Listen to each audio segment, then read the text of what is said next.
નમસ્કાર મિત્રો, આજે એક જોરદાર વિડીયો હું બનાવી રહ્યો છું આપના માટે.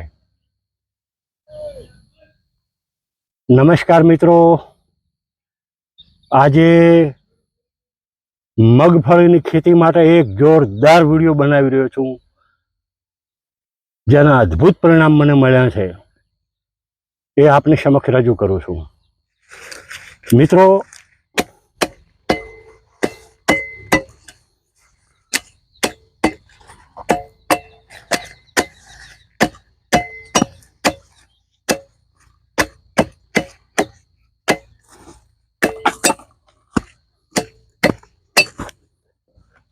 ટોકેથી પાણી લેતો હોય મને થોડુંક 2-3 લોટા લઈને આવજે. નતો કીધું આ ડોલમાં પડી લેતો હોય, આ ડોલ પડી લાવી રહ્યો.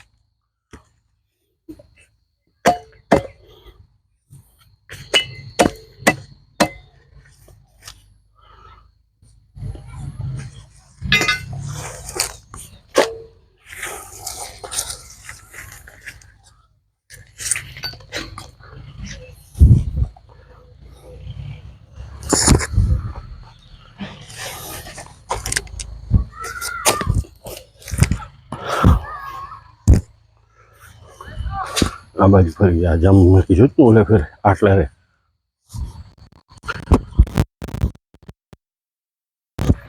મિત્રો, આ મગફળીને આજે 32મો દિવસ છે.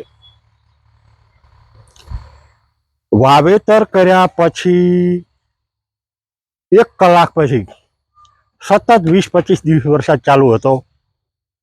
હવે એ સમયગાળામાં આ મગફળી એકદમ પીળો કલર, એ તો બરાબર છે, પણ સતત મોય સફેદ મુંડાનો ઉપદ્રવ બારે ફરતા દેખાતા હતા. મને ખૂબ ચિંતા થઈ.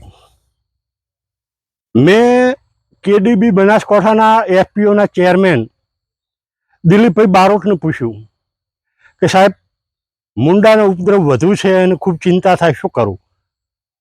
એમણે મને કીધું કે એક સરસ પ્રયોગ છે, ગાયના દૂધની ખાટી છાશ તો ખેડૂતને ઘેર હોય જ, એ છાશ અને આંકડાનો પ્રયોગ તમે કરો. મિત્રો, મારા ઘરે હું રાખું છું 6 મહિનાની જૂની ખાટી છાશ. એ વધારે અસરકારક છે, વધારે જૂની ના હોય, જેમ વધારે જૂની એમ સારું.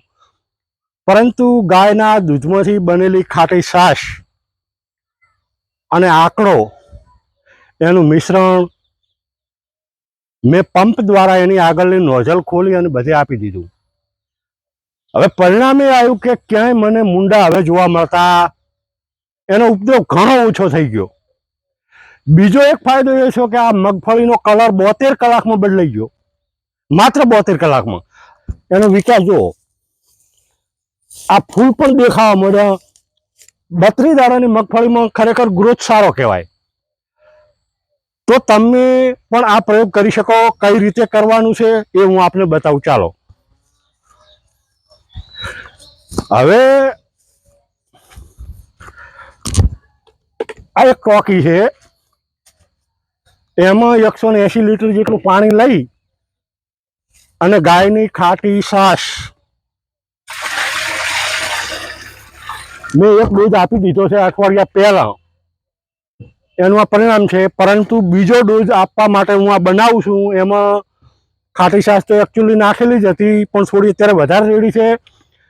આ પેલું વાદળી કલરનું નાનું ડ્રમ રહ્યું એટલી છાશ મારા ત્યાં હતી, એ મેં આ 180 લીટરમાં નાખી છે. તમે 10 લીટર કે એટલી છાશ હોય, 5 હોય તો પણ ચાલે.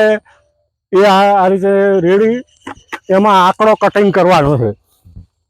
આ આંકડો બધે ઉપલબ્ધ છે.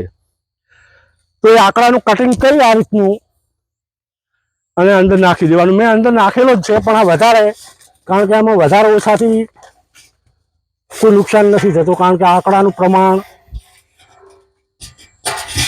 તમે 4-5 કિલો જેટલું હોય તો ચાલે. મિત્રો, એક નવા પૈસાનો ખર્ચ કર્યા વગર આ મગફળીમાંથી સફેદ મુંડા એનો ઉપદ્રવ ઓછો થયો છે, એટલે લગભગ નહીં હવે દેખાતા નથી. મગફળીનો વિકાસ પણ સારો થયો છે અને એનો કલર કોમ્બિનેશન એકદમ પ્યોર ડાર્ક લીન ઘાટી લીલા કલરની મગફળી જોઈ શકો છો. મિત્રો, ઘણા મિત્રોની કોમેન્ટો હું સોશિયલ મીડિયામાં જોતો કે વારંવાર દવાઓ છોટે, રાસાયણિક ઘણા પ્રયોગો કર્યા પણ મૂંડા મરતા નથી.